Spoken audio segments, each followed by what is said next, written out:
இவனுக்கு சொந்தம். கர்த்தர் எதையும் வெளியே கழட்டி வச்சுட்டு சும்மா உள்ளே என்ன செய்யல, வரல. பாருங்க பாருங்கள கர்த்தர்.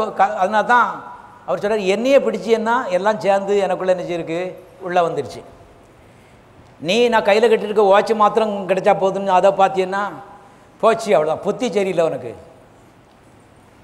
உனக்கு வாட்சும் லோலாக்கும் அதுக்கு தான் முக்கியமாக தெரியுது. எனக்கு நீ முக்கியம் நான் என்ன செய்கிறேன், நினைக்கிறேன். என்னைக்கு நான் முக்கியம் நீ யோத்தியோ அன்னைக்கு ஜீவம் வாழ்க்கையில் என்ன செய்கிறோம், பெரியும்.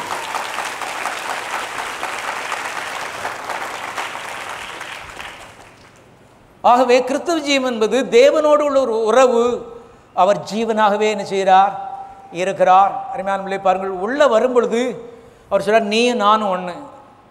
நான் முதலாவது ஒரு கெஸ்ட்டு மாதிரி வருவேன், அதுக்கப்புறம் நான் ஹோஸ்ட்டாக என்ன செய்ய போகிறேன், மாற போகிறேன். ஓம் வீடு தான் என் வீடு, ஓம் விலாசம் தான் என் விலாசம், ஓன் சாப்பாடு ஏன் சாப்பாடு.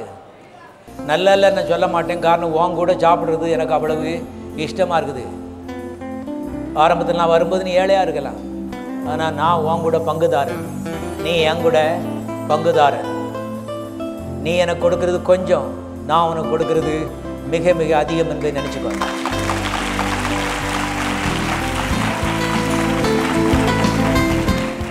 பரலோக பிதாவை நன்றியோடு நாம் துதிக்கிறோம். மக்களுடைய எல்லா சூழ்நிலையும் மாற்ற வல்லவர் நாங்கள் விசுவாசிக்கிறோம். கர்த்தாவே, எளியவனை குப்பையிலிருந்து தூக்கி ராஜாக்களோடு உட்கார வைக்கிறவர். தகப்பனே, நீர் மாறாதவர், பாரபட்சம் இல்லாதவர். இந்த காலையில் நாங்கள் அறிக்கை எடுக்கிறோம். தகப்பனே, நமக்கு ஸ்தோத்திரம். மக்களுடைய வாழ்க்கையில் கர்த்தர் எல்லாரும் உம்மை தேடும்படி, ஜீவனை தேடும்படி தகப்பனே ஆர்வத்தையும் தாகத்தையும் எல்லாரும் கட்டளையிட வேண்டும் நாங்கள் ஜெபிக்கிறோம். கர்த்தர் தேடலுக்கோ ஒரு நன்மையும் குறைபடாதுன்னு சொல்லி ஆண்டவரே, இந்த வார்த்தைகளை எழுத்தின்படியே மக்களுடைய வாழ்க்கையை உறுதிப்படுத்தும். ஜீவன் குடும்பங்களை நிரப்பட்டும் கர்த்தாவே. ஜீவன் ஒவ்வொரு தொழிலையும் நிரப்பட்டும். ஜீவன் ஒவ்வொரு பிள்ளைகளையும் நிரப்பட்டும். இப்படி ஜீவனால் ஜீவன் பரிபூர்ணம் எல்லாரையும் ஆள்கொள்ளும்படி நாங்கள் ஜெபிக்கிறோம். தகப்பனே, அவிதமாய் செய்கிறதற்காக நன்றி. இயேசுவின் நாமத்தில் பிதாவே. ஜீவவார்த்தை ஆலயத்தில் ஒவ்வொரு ஞாயிறும் ஆயிரக்கணக்கான மக்கள் கூடி தேவனை ஆராதித்து அற்புதங்களை பெற்று செல்கிறார்கள்.